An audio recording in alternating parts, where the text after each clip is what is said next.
La confrérie des Louves de Florence Rhodes, aux éditions du Caïman. Mardi, 8h09. Il me semble que le compte n'y est pas, monsieur le ministre. Vous croyez? Autour de la table, le silence se fit. 3 regards se portèrent avec gourmandise sur le jeune conseiller du ministre de la Santé. L'un de ces moments délicats d'où l'intervenant doit trancher entre contredire un ministre, jamais facile, surtout celui-ci, ou devoir expliquer à sa propre autorité que l'on n'a pas osé soulever un point crucial en réunion.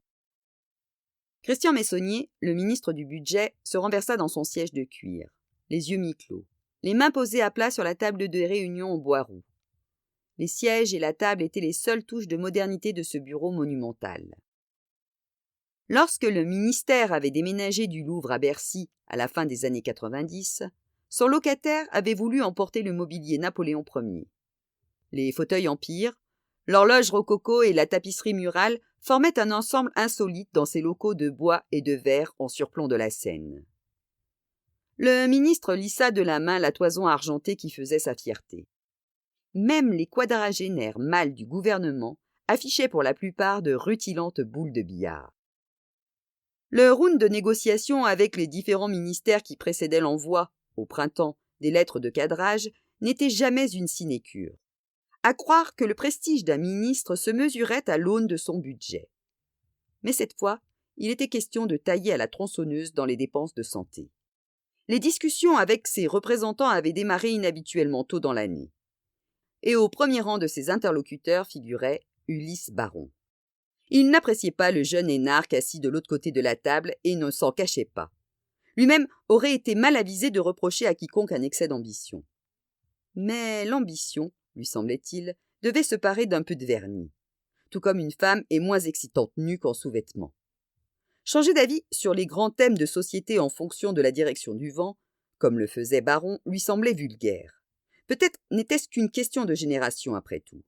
La relève politique était sans doute plus crue, ou plus pragmatique.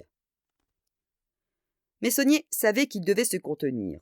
Outre celui du ministre de la Santé qui s'en était entiché, Baron comptait des appuis jusqu'à l'hôtel Matignon. Les discussions antérieures prévoyaient une exemption fiscale pour les médecins libéraux, expliqua Baron, soutenant bravement le regard inquisiteur du grand homme. La main du ministre claqua sur la table. Les 2 attachés contemplèrent avec attention le dossier posé devant eux. « Vraiment !» tonna Meissonnier, le teint empourpré. « Ce que veut dire monsieur le ministre, interrompit Maud Hermann, c'est que vos médecins libéraux étaient censés participer à l'effort de réduction du trou de la Sécu. Les résultats tardent à se matérialiser.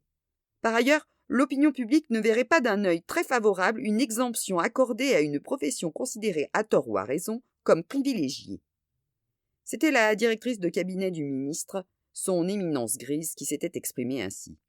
« Mais tenta-t-il un peu plus tard pour établir son équilibre.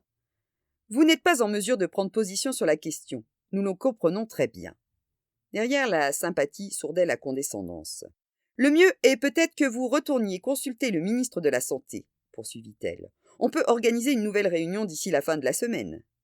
C'est-à-dire que, vendredi à 13h, nous avons déjà bien avancé.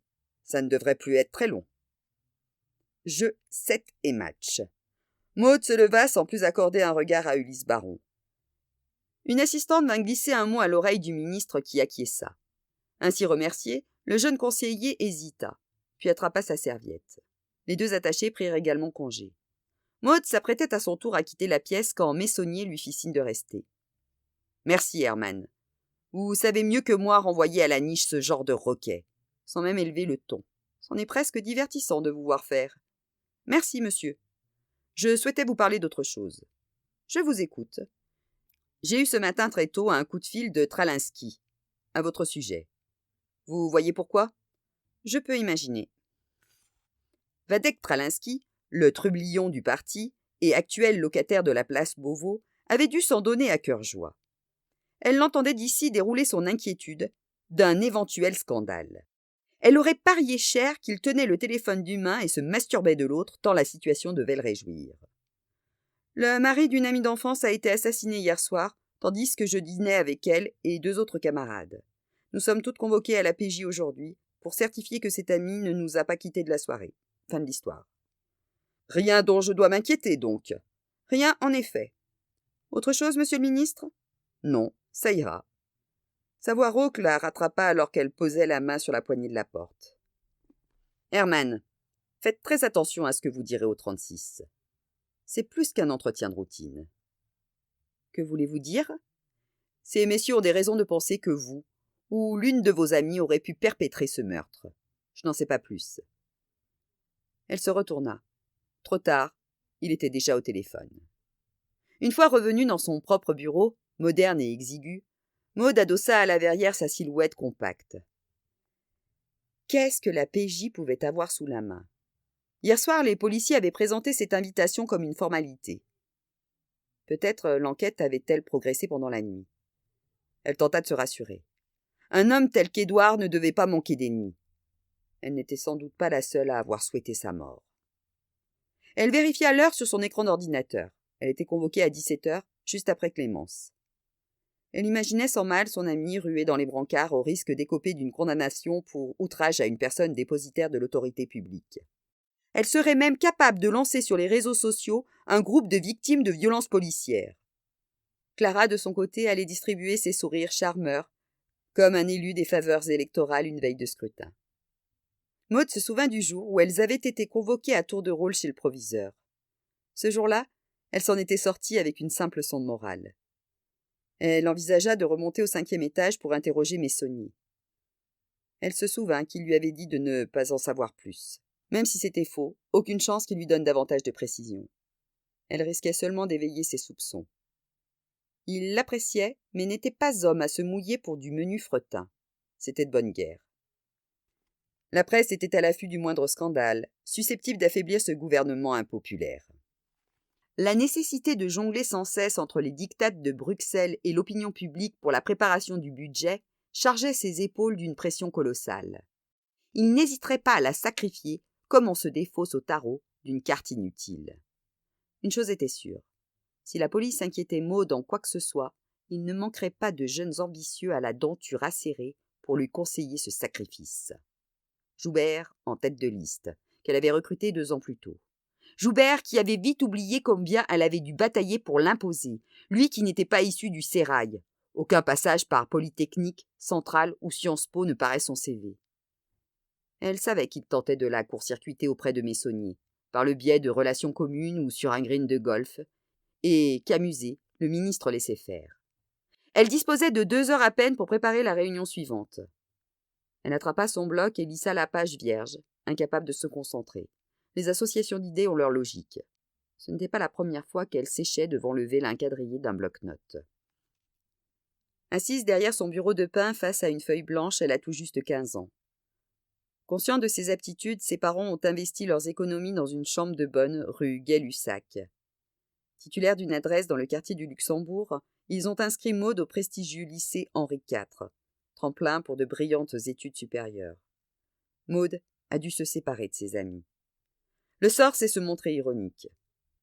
Ce soir-là, Maud plancha sur une dissertation dont le thème est l'amitié.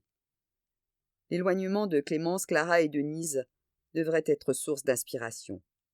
La feuille pourtant reste vierge. L'amitié, c'est savoir que, inscrit-elle, avant d'arracher la feuille et de l'envoyer rejoindre 5 autres brouillons dans la poubelle. Un grattement à la fenêtre. Elle sursaute face au visage hilar de Clara derrière la vitre. Maud se lève pour lui ouvrir. « Tu ne peux pas passer par la porte d'entrée comme tout le monde. »« Que veux-tu, chérie ?» explique Clara en sautant à l'intérieur. « Charenton by night, c'est tellement mort qu'on est bien forcé de se créer des émotions. Laisse ouvert, Denise est juste derrière. » Clara inspecte d'un œil critique les posters de Culture Club, Dépêche Mode ou Simple Minds, qui voisinent avec les traités de philosophie ou de géopolitique. Le visage renfrogné de Denise apparaît à l'extrémité du toit. « Vous êtes débile, dit Maud. C'est un coup à finir à l'hosto. En plus, mes vieux ne sont même pas là ce soir. »« Oh, ça va, hein ?» la coupe Denise. « Tu te doutes que c'était pas mon idée ?» Elle enjambe à son tour le rebord de la fenêtre et atterrit sur la moquette. « C'est bon, faites pas la gueule, j'ai amené de quoi se détendre. » Clara sort de la poche de son perfecto une mignonnette de rhum arrangé. Elle se laisse tomber sur le lit de Maud. « Sans moi, j'ai cette saleté de rédac sur l'amitié à terminer ou plutôt à commencer. Tu vois, on tombe à pic. On va te torcher ça en 3 minutes. M'étonnerait, ça fait 2 heures que je tourne à vide. Mais bon, si vous vous sentez inspiré, je vous écoute. Elle attrape le bloc sur son bureau et s'installe à l'autre extrémité du lit. Qu'est-ce que l'amitié? Énonce-t-elle avec emphase. Denise a pris place sur le fauteuil pivotant de Maude et, à grands coups de talon, se balance dans un sens puis dans l'autre. Faut un exemple ou une définition? Peu importe, dites-moi ce qui vous vient. Une amie, propose Clara. C'est quelqu'un que tu peux appeler quand tu as besoin d'elle, sans te préoccuper de l'heure qu'il est, quel que soit ton problème. Mouais, la fameuse alliée qui va t'aider à enterrer le corps de ton prof ou de ton petit ami sans te poser la moindre question, dit Maude. Oui, et alors? Je sais pas, c'est un peu limite, non? Hasarde Maude. Je veux dire, moralement, ça veut dire qu'une amie, c'est une complice, au sens pénal du terme. Et pourquoi pas, dans un cas extrême? Maude se tourne vers Denise. T'en penses quoi? Une relation d'amitié, même fusionnelle, ça doit exclure tout jugement moral? J'en sais rien, ça dépend. Le fauteuil continue à virevolter. Denise, avachie dans sa veste en jean trop large décorée de pins bariolés et de noms de groupes de rock, leur apparaît par intermittence. Ça dépend de quoi? Le prof est un sadique? Le petit ami tabasse sa copine? Ok, Denise, ironise Maude. Tu serais prête à scier des humérus si le Maccabée, par ses agissements, a bien cherché ce qui lui arrive. La loi du talion dans toute sa splendeur. Tu déformes tout. C'est même plus amusant. Clara dévisse le couvercle de la mignonnette et avale une lampée de rhum. Elle espère que les larmes qui lui viennent aux yeux passeront inaperçues. Question de prestige. Et donne la bouteille à Maude. Ce que Denise veut dire, c'est que si une amie est vachement malheureuse à cause d'un individu qu'elle finit par tuer, on lui filera plus volontiers un coup de main qu'à une serial killeuse. Donc, la quête du bonheur, ou en tout cas le souhait désespéré d'échapper à la souffrance, justifie un assassinat? Bon, alors Maude, c'est quoi pour toi l'amitié? Maude débouche à son tour la mignonnette. Elle hume, grimace et en boit une gorgée. Elle l'envoie à Denise qui l'attrape au vol. Pour moi, une amie, c'est une fille. Tu peux rester des mois sans l'appeler et t'auras le même plaisir à la revoir que si tu l'avais quittée la veille. C'est quelqu'un avec qui tu peux traverser la France en voiture sans que le silence devienne lourdingue. Prends un chien, Maude. Même un en plastique qui remue la tête sur le tableau de bord fera l'affaire, conseille Clara. Quelqu'un avec qui tu peux être vraiment naturel, conclut Maude. Quelqu'un à qui tu peux parler de tout et de rien, sans qu'il y ait de malaise. Et sinon, demande Denise, on fait quoi pour Clémence? Tu veux dire quoi? Elles ont très bien compris la question. Elles se la posent depuis 4 ans. Je veux dire, on est là, posé sur nos derches, à disserter sur le sens de l'amitié. Mais pour l'ami qui vit tous les jours dans la peur de se prendre une branlée, on fait quoi au juste? La sonnerie de la ligne fixe rapatria Maude dans l'instant présent. Pour la 2e fois, en 30 ans, la définition de Clara risquait d'être mise à l'épreuve. Avant de décrocher, elle jeta un coup d'œil à l'extension du numéro. Joubert venait aux nouvelles. L'odeur du sang portait loin dans les ministères. 8h57.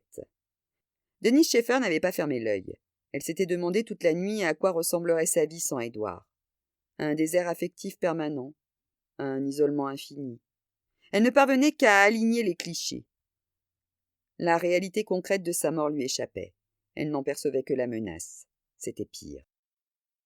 En fin de compte, peut-être qu'ils auraient dû faire un enfant. Elle se sentirait moins seule aujourd'hui. Ils en avaient parlé au début, comme d'un projet réservé à un futur lointain. Par la suite, Édouard avait consacré beaucoup de temps à ses cuisines. Le sujet avait fini par s'évaporer, dilué dans le quotidien, et elle n'avait jamais remis la question à l'ordre du jour. Sans trop investiguer ses propres motivations, elle le savait d'instinct. L'idée de devoir partager Édouard, ne serait-ce qu'avec un enfant, l'insécurisait. Les souvenirs lui revenaient par bribes, une succession de dernières fois. La dernière fois qu'il l'avait prise par la taille, la dernière fois qu'il l'avait appelée chérie, la dernière fois qu'il l'avait enlacée avant de s'endormir, la dernière fois qu'il lui avait dit, le sourire aux lèvres, « Ah tiens, faut que je te raconte !» La dernière fois qu'il l'avait pénétrée. Ses amis ne l'auraient sans doute pas cru, mais ses souvenirs étaient récents. Quelques jours, tout au plus quelques semaines. Édouard l'avait rendue heureuse. Il avait besoin d'elle, comme elle de lui. Pourquoi ne lui avait-elle pas fait confiance, au lieu d'échanger des regards navrés quand il la taquinait? Il lui donnait quel rôle, ces regards?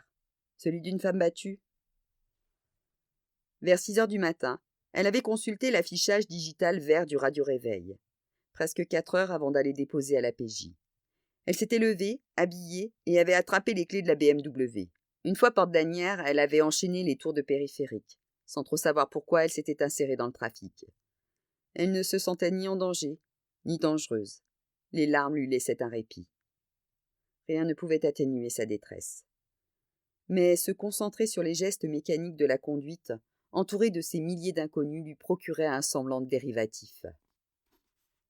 Sa vie avec Édouard, personne ne pouvait la comprendre. Certes, il ne lui épargnait pas en public ses traits d'ironie. Il mettait même un point d'honneur à la rabrouer en permanence, comme pour signifier au reste du monde qu'il n'était pas solidaire des carences culturelles de son épouse, que ses maladresses ne le concernaient pas. Denise n'avait jamais compris ce qu'il lui trouvait. Voisins de palier, ils s'étaient rencontrés pendant leurs études. Il préparait l'Institut Vatel, elle poursuivait un cursus de droit. Ils se croisaient dans l'escalier. La description qu'elle en avait faite à ses amis avait éveillé leur curiosité. Une fois, Clara avait même frappé à sa porte. Il n'était pas là. Que serait-il advenu dans le cas contraire? Elle se l'était souvent demandé. Elle l'avait surnommé le canon du 3e étage. Elle ne connaissait que son nom de famille et une initiale, repérée sur la boîte aux lettres. Chacune y était allée de son hypothèse. Clémence avait parié sur Élazar, Maude sur Eugène, Clara avait hasardé « Encore !» d'un ton suggestif. Elle n'allait pas jusqu'à l'espionner, mais espérer le croiser était un passe-temps comme un autre. Il prendrait fin lorsqu'elle déménagerait, ou lui, ou qu'elle croiserait la même fille à son bras plus de 2 semaines de suite. Elle ne s'attendait pas à ce qu'il sonne chez elle un soir, à Courtefarine. Il lui avait proposé un café, ils avaient discuté des heures. Le lendemain, elle avait trouvé glissée sous sa porte une invitation pour Aïda, à l'Opéra Garnier. 3 mois plus tard, il partait faire un trek en Patagonie. Il l'avait draguée, sans en avoir l'air, avec plus d'humour que de romantisme, sans déclarations enflammées. Les différentes étapes de la relation. Le premier rendez-vous, l'emménagement de Denise chez lui, la demande en mariage 1 an plus tard. Il les avait présentées comme une succession de « pourquoi pas ». Denise voyait dans cette légèreté un déguisement de la pudeur. Non, elle ne comprenait pas pourquoi il l'avait choisie, elle, quand il aurait pu avoir n'importe quelle fille. Elle n'était certes pas laide à arrêter les pendules, mais avec son visage rond et ses yeux de taupe, elle pouvait tout juste revendiquer le qualificatif de quelconque. Ses 3 amies aussi avaient été surprises. Leur étonnement perçu sans avoir été exprimé l'avait blessée. Mais comment leur reprocher un manque de confiance qui faisait écho à ses propres doutes? Toutes ces années, elle avait mesuré sa chance et redouté qu'un jour Édouard comprenne qu'il pouvait trouver mieux et demande le divorce. Peu à peu, l'attitude d'Édouard au public s'était faite plus distante. L'humour s'était mué en ironie. Il ne la ratait pas, comme on dit. S'il préférait ne pas la rater, à la quitter, elle ne trouvait rien à y redire. Si dans l'intimité, Ed avait également manifesté cette attitude arrogante, elle ne l'aurait sans doute pas supporté très longtemps. Mais sans l'étouffer sous les manifestations de tendresse, il ne l'en privait pas, et lui racontait toute sa vie. Certains prétendent que le sexe et la communication sont les secrets d'un mariage heureux. Cette grille de lecture ne remettait pas en question la solidité de leur union. Les larmes opéraient un retour en force. Elle mit son clignotant et s'engagea dans la voie de sortie la plus proche, porte de Bagnolet. Elle immobilisa le véhicule secoué de sanglots. Elle était prise au piège. Elle ne pourrait pas faire le deuil d'Édouard. L'incertitude la minerait jusqu'au bout, comme une mère dont l'enfant suicidé s'en est allé sans l'aide d'adieu. C'était injuste. Elle les avait affrontés, ces démons. La veille, elle avait trouvé la force de fixer ses amis en face, scrutant le moindre signe de trahison. Elles arrivent dans un mouchoir de poche. Elle les installe dans le salon et s'éloigne dans le couloir. À l'abri des regards, elle les observe un moment. Laquelle? Clara est la plus évidente. Qui pourrait lui résister? Il lui suffit de sourire pour mettre le monde à genoux. Clara, quand elle veut quelque chose, ne s'embarrasse pas de considérations morales. N'a-t-elle pas eu son bac en cachant des antisèches dans son décolleté? Le seul endroit, disait-elle, que les surveillants n'osent pas reluquer, encore moins fouiller. La même année, après une soirée un peu arrosée, elle avait couché avec Rudy. D'accord, c'était avant qu'il ne commence à fréquenter Clémence. Mais la jeune fille en était déjà éprise. Elle avait été dévastée. Il avait fallu à Denise 3 mois de négociations acharnées pour qu'elle pardonne à Clara. Aucune des 2 femmes n'avait pris la peine de la remercier de ses efforts. Clara, enfin, qui ne semble pas depuis quelques mois dans les meilleurs termes, avec son mari Ludovic. Et pourquoi pas Clémence? Clémence, la fragile de la bande, à qui l'on pardonne tout en raison du contexte familial, comme on dit avec pudeur. Elle n'est pas susceptible, Clémence, elle est sensible. Elle n'a pas le cafard comme tout le monde, non, elle a le mal de vivre. Clémence et ses dépressions à répétition. Clémence qu'il faut toujours ménager parce qu'elle est passée par de drôles de moments, ou plutôt par des moments pas drôles. Clémence a-t-elle séduit Édouard? Elle a beaucoup de charme avec ses taches de rousseur et son regard perdu. Malgré cette révolte qui la squatte en permanence, on a envie de la protéger. De leur petit groupe, Édouard est le seul à apprécier sa peinture. Il a demandé à plusieurs reprises à visiter son atelier. À sa connaissance, Clémence a toujours éludé la question, à moins qu'elle n'ait fini par lui en ouvrir les portes, dans l'espoir de lui vendre un tableau, et qu'une chose en ait amené une autre. Clémence, elle ne l'avait pas oublié. Elle est rentrée à Paris dès le lendemain de cette nuit d'août, avec une semaine d'avance, pour une raison qui ressemblait à s'y méprendre à un prétexte.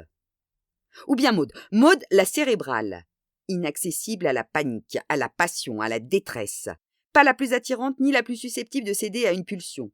Mais ne dit-on pas de ces animaux à sang-froid que lorsqu'ils baissent leur garde et se laissent aller, ils entrent en sentiment avec un abandon d'autant plus total qu'il a toujours été contraint. Elle pose le plateau sur la table basse. Les filles mettent le couvert en échangeant des plaisanteries. Maud débouche la bouteille de Clémence, un merlot. Clara attrape des verres à vin dans la commode. Denise se tient au bord d'un gouffre. Si elle ne trouve pas le courage de les confronter, elle s'en voudra longtemps. Dans le cas contraire, rien ne sera plus comme avant. Maud lui tend un verre. Elle s'en saisit, la main tremblante. Sans reconnaître le son de sa propre voix, elle s'entend leur poser la question qui la ronge depuis 5 mois. Au fait, laquelle d'entre vous est la salope qui se tape mon mari? Des heures durant, Denise a répété sa réplique. Elle a choisi d'en exclure le terme salope, qui lui est si peu naturel, au profit d'une tonalité neutre, dotée, s'est-elle dit, de davantage d'impact. Le moment venu, il est sorti tout seul. Elle a compté sur l'effet de surprise pour débusquer une réaction ou provoquer un aveu. Elle en est pour ses frais. Des regards choqués, des expressions consternées. Sa récolte ne porte guère plus de fruits. Elle se fait la remarque que l'une des 3 mérite un prix d'interprétation à Cannes. Tout ce que je demande à chacune d'entre vous, c'est de me dire en face qu'elle ne l'a pas fait. Je n'en reviens pas. Clara boit son verre d'un trait. Je veux bien passer la première, mais je voudrais d'abord savoir qui t'a mis en tête cette idée farfelue. Pendant que Denise raconte son histoire, elle les scrute, dans l'espoir que l'évocation de cette nuit-là trahisse un visage. Sans résultat.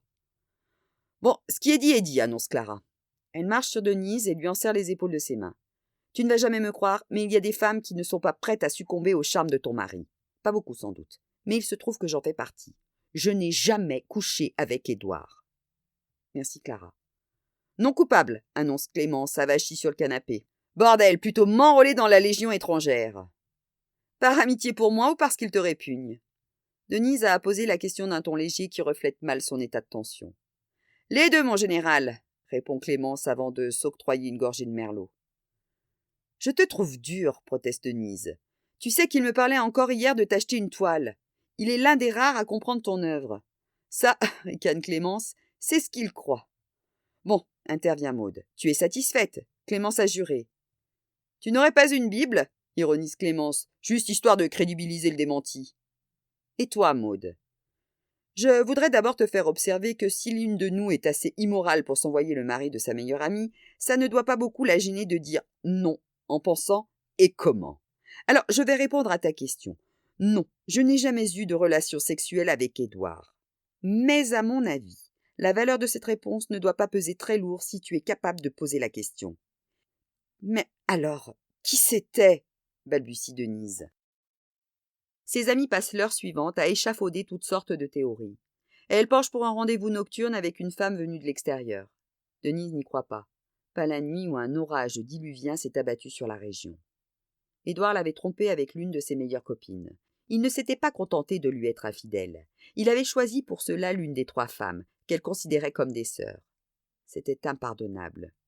Il avait mérité de... mourir? D'un revers de main, elle essuya ses larmes et remit le contact.